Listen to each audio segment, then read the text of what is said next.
If you've lived or worked in the UK, it's likely that you've built up an interest in a UK pension scheme. When you move to New Zealand, you have the option of leaving this in the UK or transferring this to a scheme in New Zealand. This might sound simple, but as a qualified actuary and chartered UK financial planner, I know that there is a lot here to consider as part of this decision. To help you understand your options and what might be the best solution, we're going to break this down for you over the course of 2 videos. In this first video, we're going to look at UK pension tax rules, review the main types of UK schemes, and how withdrawals and transfers are treated in New Zealand as foreign superannuation schemes. Then in the second video, and building on this background, we outline some of the wider considerations and when you might wish to transfer your pension to New Zealand and when you might wish to leave your pension benefits in the UK.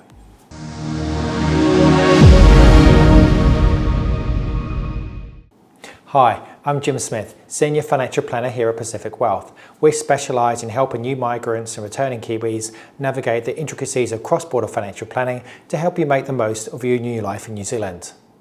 In this first video on UK pensions, we're going to look at the UK pension tax rules, review the main types of UK scheme, and how withdrawals and transfers are treated in New Zealand as foreign superannuation schemes.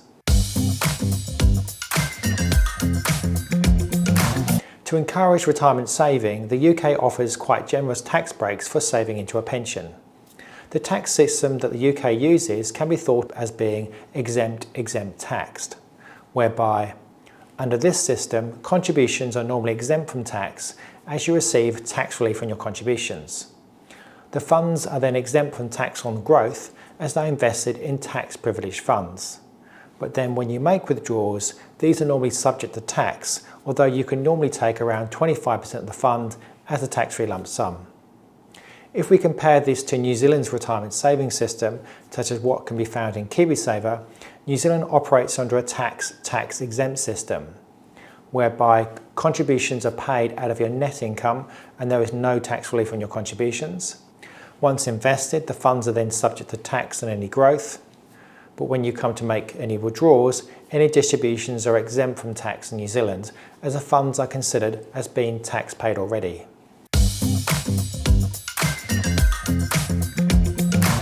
There are many different types of UK pension scheme, each with its own distinct set of rules, investment option and charges.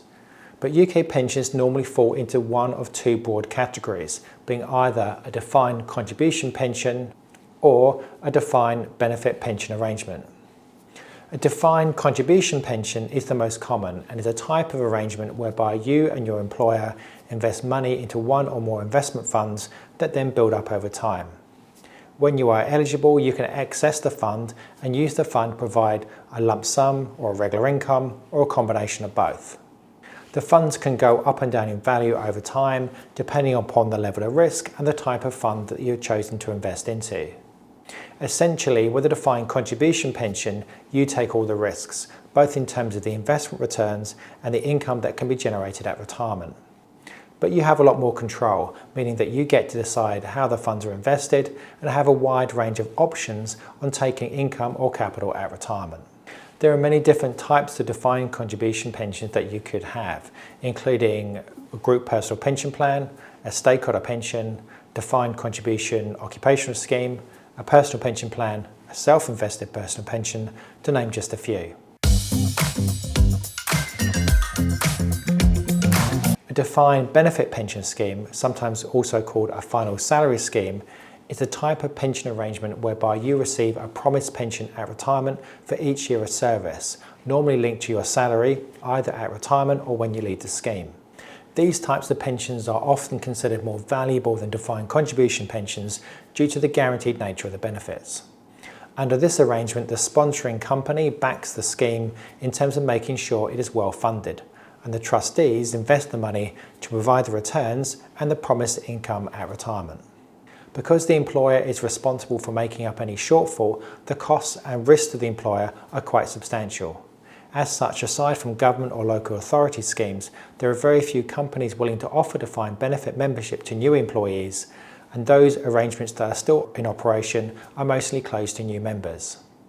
If you are a member of a defined benefit pension, there are relatively few decisions that you need to make, as all these are made by the trustees.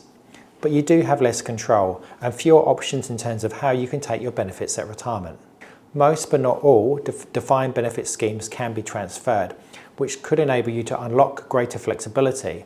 But if you transfer to a defined contribution scheme, you forfeit all the underlying guarantees. Over the years, there have been many headlines from pension mis-selling scandals in the UK, with individuals being inappropriately advised to cash out of their defined benefit pensions.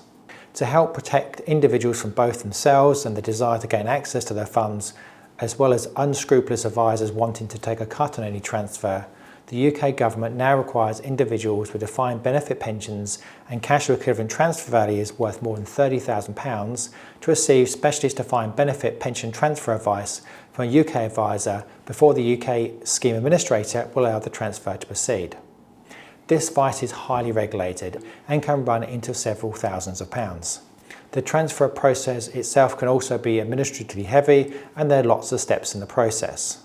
But the intent of all these rules is to help individuals properly understand the value of the guarantees they will be giving up before allowing them to transfer.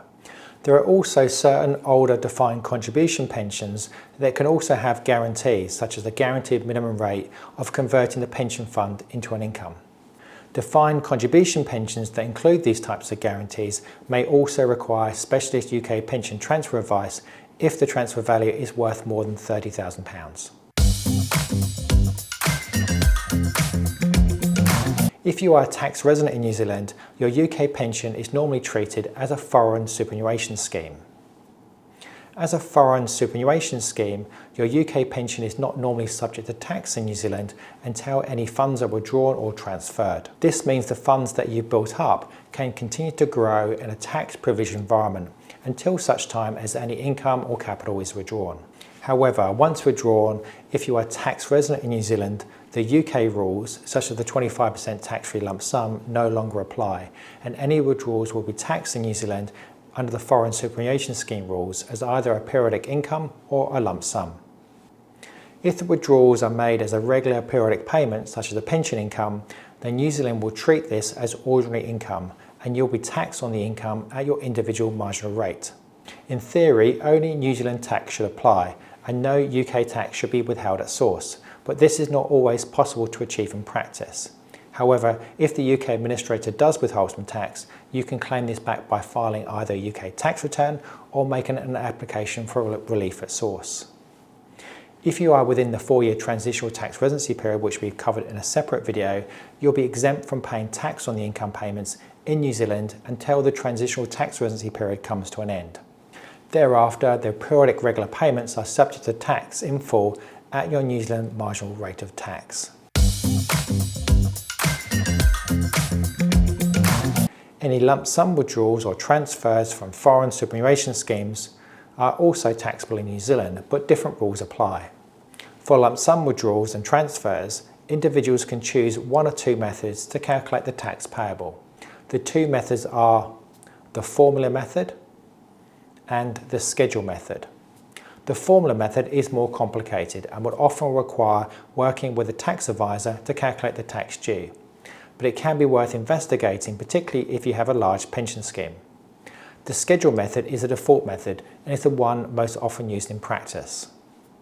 Under both methods, New Zealand grants a 4-year exemption period, which is similar to the transitional residency tax rules.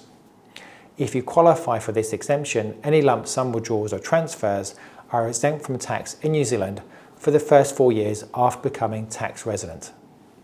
After this initial 4-year period, any lump sum withdrawals or transfers are subject to tax at a progressively higher rate. The table shown here shows the proportion of the lump sum that will be subject to tax in New Zealand under the schedule method. We can see that the first 4 years, any lump sum withdrawals or transfer are exempt, but thereafter a greater proportion of the lump sum or transfer will be subject to tax. To help illustrate how this works, if a $50,000 transfer happens 10 years after arriving in New Zealand, under the schedule method and applying the 4-year exemption, 27.47% of the transfer could be subject to New Zealand tax. Based on a 33% tax rate, would end up with an effective tax rate of 9.07, and based on a $50,000 transfer, you could incur a tax bill of just over $4,500. Whereas if the transfer happens 20 years after arriving in New Zealand, under the scheduled method and applying the 4-year exemption, 67.84% of the transfer could be subject to New Zealand tax. Again, based on a 33% tax rate, would end up with an effective tax rate of 22.39, and based on a $50,000 transfer, a tax bill of just over 11,000 New Zealand dollars. The tax is normally payable after the end of the tax year in which the transfer takes place. You can also see that the longer that time goes on, the greater proportion of the transfer will be subject to tax. But you also need to factor in the different tax treatment on the underlying funds, as once transferred to New Zealand, there's likely to be higher deductions for tax as well as ongoing fees. We provide some more detailed examples of this in the next video. So just to recap, in this video we've covered how UK pensions are treated from a tax perspective, the different types of UK pension schemes being defined contribution and defined benefit schemes, when you may need to get specialised UK regulated pension transfer advice, how New Zealand usually treats UK pensions as foreign superannuation schemes, and the New Zealand tax treatment of periodic income as well as lump sum distribution and transfers. In this video we've essentially laid the groundwork to understand some of the more nuanced decisions and whether it is a good idea to transfer. In the next video we explain what is a New Zealand qualified recognised overseas pension scheme and some of the more detailed information that you need to consider when transferring your benefits.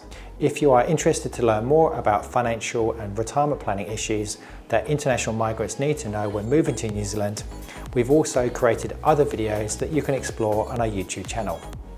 You can also visit our website www.pacificwealth.co.nz, and if you have any questions, please feel free to reach out to myself or a member of the team. Thank you for watching and see you in the next video.